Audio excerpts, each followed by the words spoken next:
Alright, so update on the mower. It's a little wet outside. I have pressure washed the entire thing, cleaned it as much as I could, because I wanted to discover more information that was covered by grease.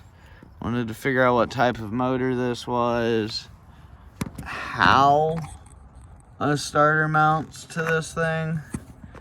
My assumption is those two bolts and somehow a third one up there, but it definitely takes an electric starter. I just don't know what kind. I kicked off that stupid muffler. That's how big the out pipe is, and if I knew where the muffler was, I would show you how tiny it was. It was like that big. So that was a hell of a restriction. This is going to be changed out for a Harley pipe I have. Hold on. Alright, so this, I'll set it on the ground. This is the Harley pipe I got for it. That's a heat shield. I don't know if that's a steel or titanium pipe. We sure are going to find out, because we're going to try to weld to it. We're going to figure out some sort of exhaust situation for this. We might just pull this off, or utilize that, angle it down, because I want to pull this bit off. I want the side pipe kind of there, you know, because it almost fits. If I bend the brackets, warp the brackets, it almost fits. I mean, sure, I could bolt it there. Honestly, it could bolt up right there. But then it's so its height versus its height. It's like a good inch higher, and it becomes my lowest point. And I'm gonna beat up a nice Harley pipe. I practically brand new, never ridden that much. But it's okay. It's not for road use. We're going to use it on an off-road mower, so we're good. We're good. It's not for road use. We're gonna figure that out somehow, because I've been wanting to run that on something, and I think it's gonna sound cool as shit on this big ass single cylinder. I mean, if anything. I mean, right there, right at you. Ka-chow. Or, I mean, there's a bunch of options. I really think my option down there is the best. Possibly take one of the brackets off. That way this could be mounted all the way up here. Yeah, it's quite close to a pulley, but that way it could be mounted all the way up there, be completely out of the way, and still be a Harley pipe. And making that connection is not going to be that difficult. I mean, honestly, the side pipe could probably be held by one bracket. Just pull that one off, or weld a tab to it, and then make me a little like foot brace plate and have an extension to my foot brace, still leaving that lever.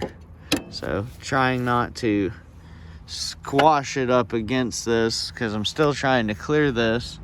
Yeah, I got a broken pulley there, but I'm trying to clear this because I do know that some accessories run off of this belt, and I do want to leave as much factory functionality as possible while still turning this thing into an off-road fun beast.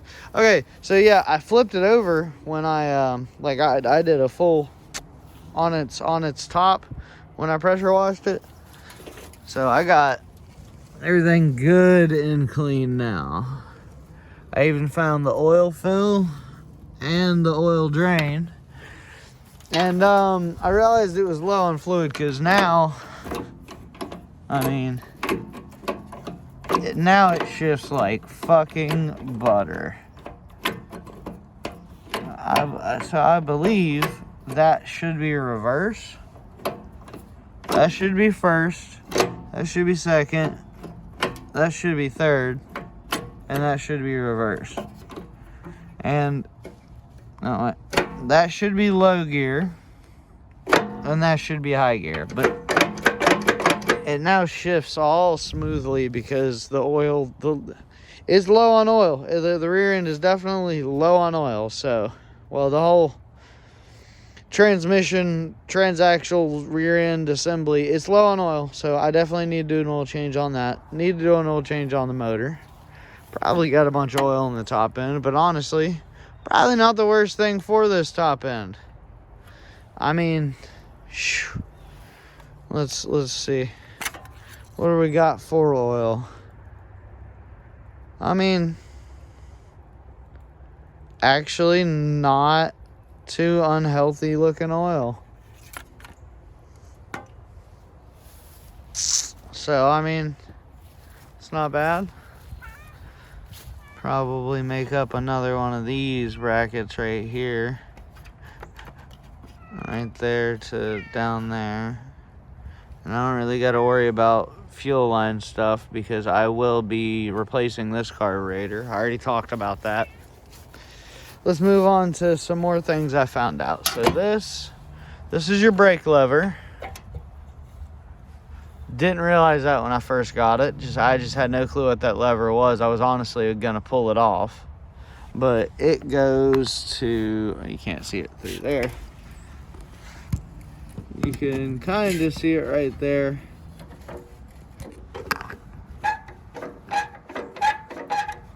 See it moving? Yeah, that's your brakes. Well, this is supposed to be hooked up to that. I found out recently with this rod to should be there's a threaded end up there that when you put this rod in place and thread it in, when you push this, it hits the brakes instead of leaving it neutral. I think I might just go up top, fully disconnect that rod. That way I've got a parking brake for one, and e-brake for another, and also it just gives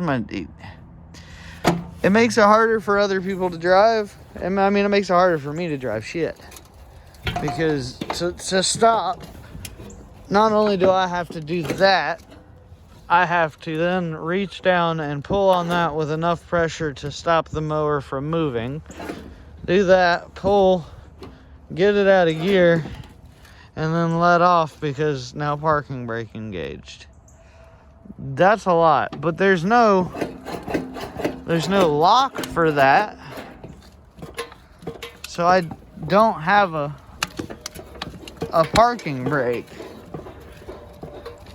I mean, see, rolls quite a bit. Now it only rolls what the gear train allows it to roll. I mean, it's gonna be fun. We're gonna make sure that we make this retarded key function. I might go all out and put like a motorcycle ignition in there. Something that's got like a specific key. Not this bullshit. But I mean, it's nice that still functions the way it's supposed to. We got a nice voltmeter. I really hope that still functions too. If it doesn't, I got another voltmeter to put in. It would be so nice to have the factory Ferris or Feria. The factory Feria voltmeter work like it's supposed to. Be great. Choke. I was gonna call it a lost cause, but I sprayed some PB Blaster at it and it worked. It's magic. Cool. Oh yeah, and throttle is good. Throttle has, like, when I say this is good or that is good, or I was gonna call that a lost cause, I was going to call the cable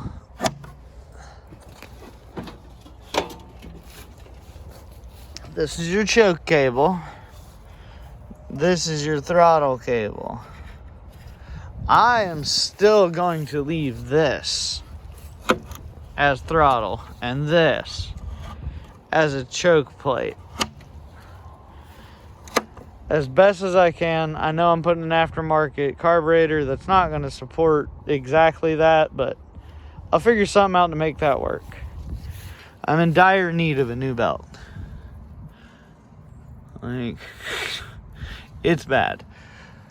But that's okay.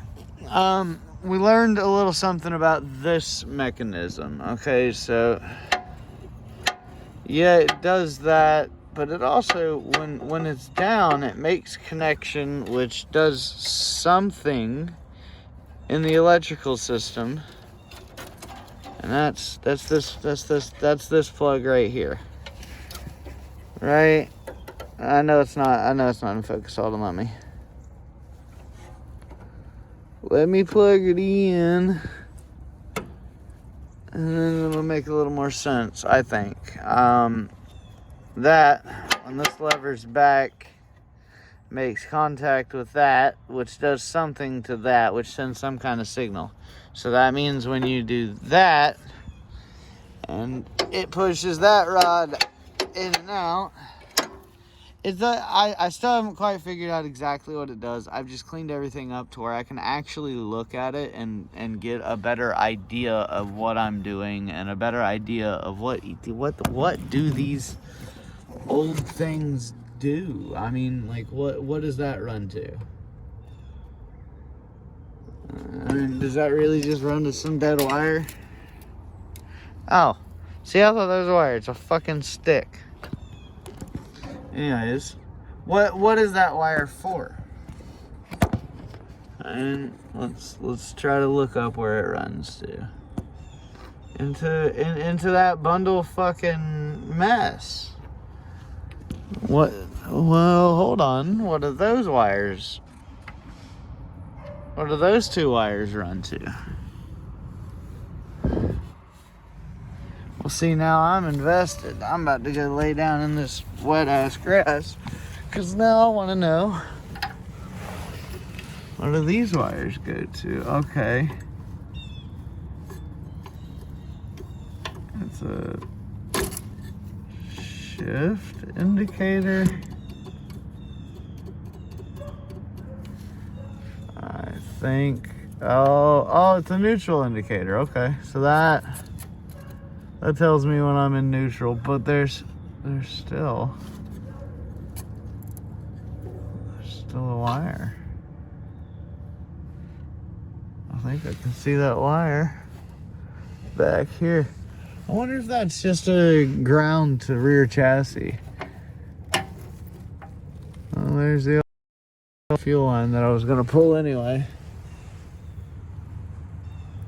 All right, pants are wet. But that's fine. Okay, so what does this wire go to? What is this? I would need to find out if that's live or not. Because if that's live, that's a 12 volts I can run back here to a little fuel pump that I can retrofit to this gas tank. I mean, like, I can put junk on the bottom of that thing. Oh, do I see something that's gonna make me happy? Yes, I do. I see a plastic replaceable nipple. Okay, cool, so that's nice. Tank's gonna be pulled, stripped, repainted, and when I pull it, I'm going to strip all of this. This brown has got to go. I don't care if I strip it all down to just bare metal and run that, but if you notice, this is a little cockeyed. I'm gonna put my biggest wrench on it and see if I can't straighten out that crooked ass steel. But if I can't straighten it out, it should still function the same. That loose as fuck, but it's all right. It's all right that it's loose. I'll tighten that down, or probably put a better ball on it. I don't know. this system,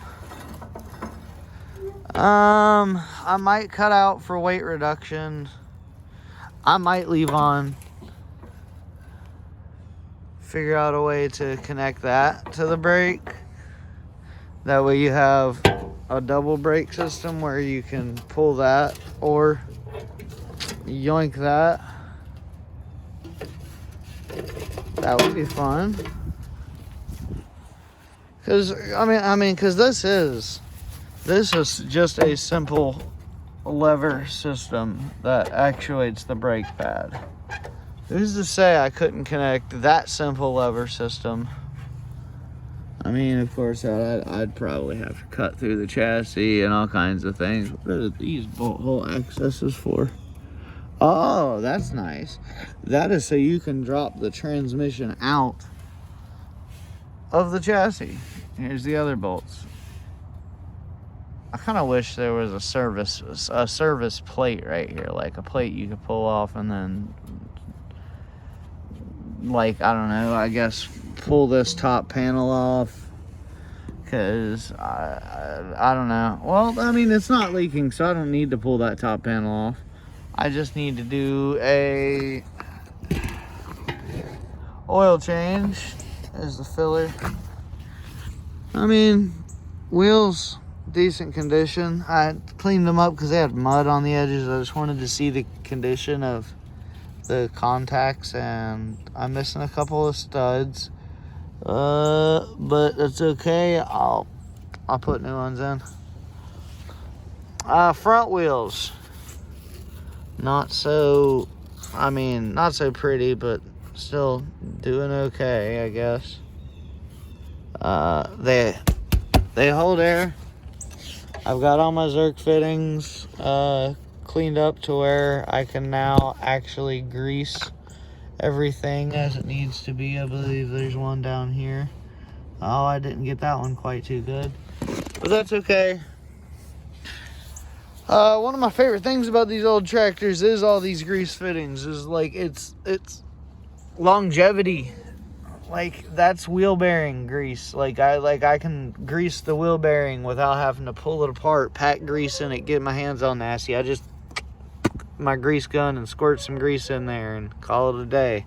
Same with this. It's got a Zerk on the back side of it. And the reason the Zerk's on the back side is I don't fucking know, because you would think it would because that arm doesn't steer. The rod inside of it steers. Okay, that makes sense. Although I would for me, I'd put it on the front, like right here. Just cut a little C out and then put it right there. It doesn't matter. I didn't build it. We cleaned out up inside of here so we can get a better idea of what the fuck is going on in here, because I don't know. The steering setup confuses me, but the fact that it works means that it's staying the way it is. Well, it only confuses me because I haven't had time to sit there and look over it. But, yeah. So the only update I got for you right now is that I cleaned it up. Waiting on Amazon parts. I got a carburetor on order. I've got a small electric fuel pump on order, so I can use that tank back there to this carburetor up here and not ever have to worry about fuel starvation. I mean, like a fuel pump, I mean, like incline or whatever. Like just having a small cheapo fuel pump takes out the worry of fuel starvation on inclines and stuff. It is a carbureted unit after all, so they don't like being on inclines. If you're enjoying this series, if you're enjoying learning about this Sears tractor just as I am, leave a comment, leave a like, subscribe. I'll be posting more and more about this. The more I learn and the more I do, every time I work on it, every time I go to just check over stuff and look over stuff, I'll try to record a video and try to get better at this whole recording a YouTube video thing format for y'all. I know I've been doing it for 10 years and still don't quite have it down, but I think I'm gonna try to be more consistent now. So if you enjoy this, leave a like, subscribe. Thank you. Have a nice day.